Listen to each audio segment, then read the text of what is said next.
بسم اللہ الرحمن الرحیم باب القیام للجنازۃ عن عامر بن ربیعۃ عن النبی صلی اللہ علیہ وآلہ وسلم قال اذا رأیتم الجنازۃ فقوموا حتی تخلفکم۔ جنازہ کو دیکھ کے کھڑے ہونے کے متعلق یہ باب ہے، باب نمبر 39 ہے 49 ہے۔ حضرت عامر بن ربیعہ رضی اللہ تعالیٰ عنہ وہ روایت کرتے ہیں کہ حضور صلی اللہ علیہ وآلہ وسلم نے ارشاد فرمایا، جب تم جنازے کو دیکھو تو کھڑے ہو جاؤ حتیٰ کہ جنازہ تمہیں پیچھے چھوڑ دے۔ اس کے متعلق بخاری شریف کے اندر اور مسلم شریف کے اندر بھی بہت ساری احادیث مبارکہ ہیں جس میں حضور صلی اللہ علیہ وآلہ وسلم نے جنازے کو دیکھ کے کھڑے ہونے کا حکم دیا ہے۔ یعنی اگر آپ ایک تو جو ساتھ شامل ہے وہ تو آلریڈی چل ہی رہا ہے، جو شخص مارکیٹ میں بازار میں رستے میں بیٹھا ہوا ہے اور پیچھے سے جنازہ آ جاتا ہے تو ان کو حضور نے حکم دیا تھا کہ جب تم جنازہ دیکھو یا جنازہ تمہارے پاس آ جائے، قریب سے گزرنے لگے تو جنازے کو دیکھ کے کھڑے ہو جاؤ۔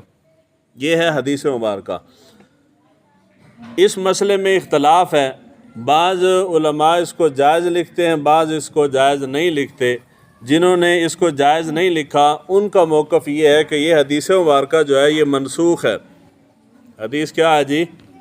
منسوخ تو تھانوں پتہ ہے، میں پہلے کئی دفعہ دس چکے ہیں۔ ہر حدیث جو منسوخ ہوتی ہے اس کو کوئی نہ کوئی ناسخ ہوتا ہے، یعنی کوئی ختم کرنے والی بھی روایت ہوگی۔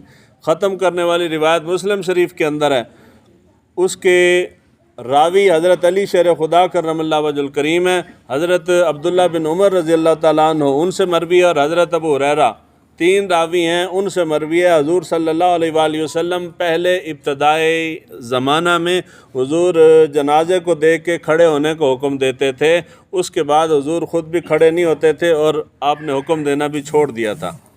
یعنی اس حدیث سے احناف کا موقف یہ ہے کہ یہ حدیث جو ہے منسوخ ہے اس ناسخ سے، اور یہ حضرت علی شیر خدا کے بارے میں ہی آتا ہے کہ آپ بیٹھے ہوئے تھے رستے میں اور جنازہ وہاں سے گزرا تو آپ کے پاس جو دوسرے لوگ بیٹھے ہوئے تھے جنازے کو دیکھ کے وہ کھڑے ہو گئے، تو آپ نے پوچھا کہ کیوں کھڑے ہوئے ہو؟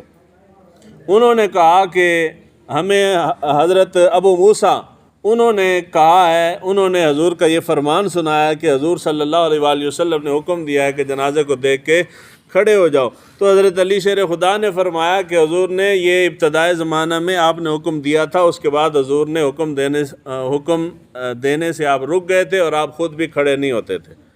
تو ثابت یہ ہوتا ہے کہ یہ حکم جو ہے یہ منسوخ ہے۔ کیا حکم جی؟ منسوخ ہے۔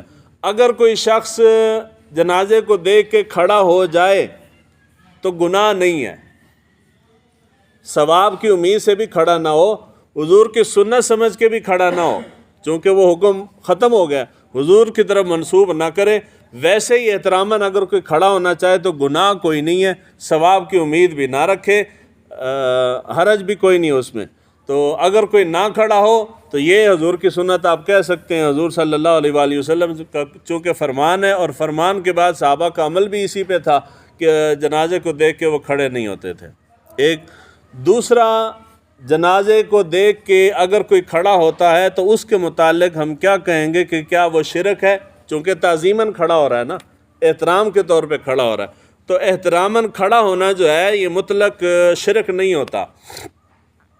ڈاکٹر اسرار صاحب کی عالم دین ہے بڑے، اللہ تعالیٰ ان کو غریق رحمت کرے، ان کا میں نے چھوٹا سا کلپ سنا تھا۔ وہ کہہ رہے تھے کہ جی یہ جو پاکستان کا ترانہ بجتا ہے تو ترانے کے احترام میں کھڑے ہو جاتے ہیں۔ ایویں نہیں جی، ٹی وی تے ترانہ بجتا ہے نا پاکستان دا، تو وہ ترانہ جس وقت بجتا ہے تو کھلاڑی کی ہوئے تے سیاستدان کی ہوئے تے سارے کھڑے ہو جاندے نے۔ یہ وکری گل ہے، پاکستان دا احترام نہیں کرتے پر ترانے دا کردے نے۔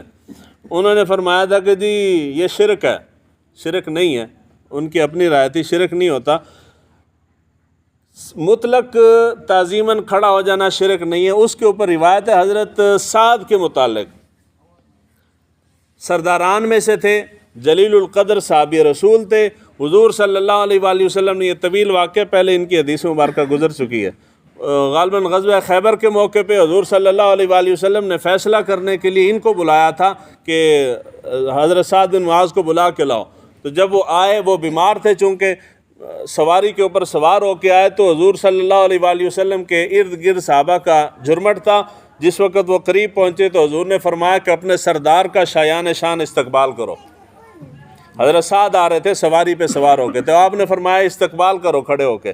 تو صحابہ نے کھڑے ہو کے لائنیں بنا کے حضرت سعد کا استقبال کیا. اگر کسی کے لیے تعظیماً کھڑا ہونا یہ شرک ہو تو حضور صلی اللہ علیہ وآلہ وسلم اس قسم کا حکم ارشاد نہ فرماتے. تو اب دیکھیں نا، میں بیٹھا ہوں، میرے والد صاحب فوت ہو گئے ہیں، اللہ غریق رحمت کرے ان کو. اگر وہ زندہ ہوتے یہاں آتے میرے پاس تو ایک فرما بردار بیٹا کیا کر سکتا ہے؟ کھڑا ہو جائے گا. ماں آئی ہے تو بیٹا کیا کرے گا؟ کھڑا ہو جائے گا. تو یہ کھڑا ہونا جو ہے یہ احتراماً ہوتا ہے، یہ عبادت کی نیت سے نہیں ہوتا، احترام کیا جاتا ہے. تو وہ احتراماً اگر کوئی جنازے کو دیکھ کے کھڑا ہو جائے یا زندہ شخص کو دیکھ کے کھڑا ہو جائے تو یہ گناہ نہیں ہے، کھڑے ہو سکتے ہیں، لیکن حضور صلی اللہ علیہ وآلہ وسلم کی طرف اس کو منسوب نہیں کرنا چاہیے. آخری گل جری بہت زیادہ اہم ہے، وہ یہ ہے کہ یہ جو آج کل فتنہ چل پڑا ہے نا جی، ہر دوسرا بندہ بخاری کھول کے بیٹھا ہے، وہ کہتا ہے نہیں جی تسی مولویوں کول نہیں جانا، ترجمے والا قرآن چک کے آپ پڑھو، تو بخاری بھی ترجمے والی لے کے آپ پڑھی جاؤ، تے سیاستہ آپ پڑھو، تے مسئلے آپ کڈو، تے کم نو چھکی رکھو، مولوی وال نہیں جانا، مولوی گمراہ کر دینا. اب ہمیں گمراہ کرنے کی کیا ضرورت ہے؟ ہماری کوشش یہ ہے کہ لوگوں کی اصلاح ہو، یہاں فائدہ ہو نہ ہو، ہمیں آخرت میں فائدہ ہے. اے جرے میں تھانوں دس رہا ایتھے تے کوئی بندہ کتاب بھی تے اندروں چک کے باہر نہیں رکھدا، اتنا ہی فائدہ مینوں کوئی نہیں، وہ بھی میں آپ چک کے لے آنا، تے آخرت دا فائدہ ہے. کیڑا فائدہ ہے؟ میں تھانوں سنایا ہے نا، تھانوں کسے نہ کسے نو کوئی نہ کوئی گل یاد رہ جائے گی، گھر جا کے تسی بیان کرو گے، تھانوں ہی فائدہ ہے، مینوں ہی فائدہ ہے. اگے جتنا وہ کام ٹردا جائے گا انہیں سارے نو فائدہ ہوتا جائے گا. تے صرف فائدہ نہیں ہوئے گا، صدقہ جاریہ ہو جائے گا، یعنی میرے مرنے تو بعد بھی ایک کام جاری رہے، میری بیان کیتی ہوئی چیز اگر ٹردی رہے تو مینوں ثواب ملتا رہے گا. گل سمجھ آئی جی؟ اس واسطے مولوی دشمن نہیں ہیں. مولوی کہندے نے کہ جی اگر تسی باپ نہیں ہو تو پھر باپ بننے کی کوشش نہ کرو. انجینئر، میڈیکل، ڈاکٹر، ہر چیز، ہر علم کے متعلق کتابیں مارکیٹ میں اردو کی مل جاتی ہیں. اگر میں مارکیٹ سے حکمت کی، میڈیکل کی کتابیں لے کے پڑھ کے تو میں ڈاکٹر کلینک کھول کے بیٹھ جاؤں تو حکومت برداشت کرتی ہے؟ نہیں جی. اور ڈپلومہ لے کے صرف ڈپلومہ بھی نہیں، آگے تجربہ بھی ہو. جی کتنا تجربہ ہے؟ کوئی بھی کام ہو تو تجربہ بھی مانگتے ہیں، ساتھ ڈپلومہ بھی مانگتے ہیں، ساتھ تجربہ بھی مانگتے ہیں. یعنی ہر چیز کے اوپر شرط ہے کہ ڈپلومہ باقاعدہ پڑھ کے آؤ اور اس کے بعد پریکٹس بھی کر کے آؤ. لیکن دین اتنا گیا گزرا ہے، آپ نے اتنی بھی اہمیت نہیں دی کہ دین کی بات آتی ہے تو کہتے ہیں نہیں جی کسی دی لوڑ نہیں ہو تو کتاب لے آؤ تو آپ پڑھو. اب ایک بندے نے عام یہ جو فتنہ گمراہ کن چلتا ہے، ایک بندے نے جا کے بخاری شریف لی بازار سے لے کے آیا، اس نے کھول کے بیٹھا، اس نے یہ حدیث مبارکہ پڑھی، وہ کیا کرے گا؟ جنازے کو دیکھے گا، کھڑا ہو جائے گا. حضور دا فرمان ہے، ہوئے گا نا کھڑا، حالانکہ حضور دا فرمان ختم ہو چکا ہے. اے اس نو کون دسے گا ختم ہو چکا ہے؟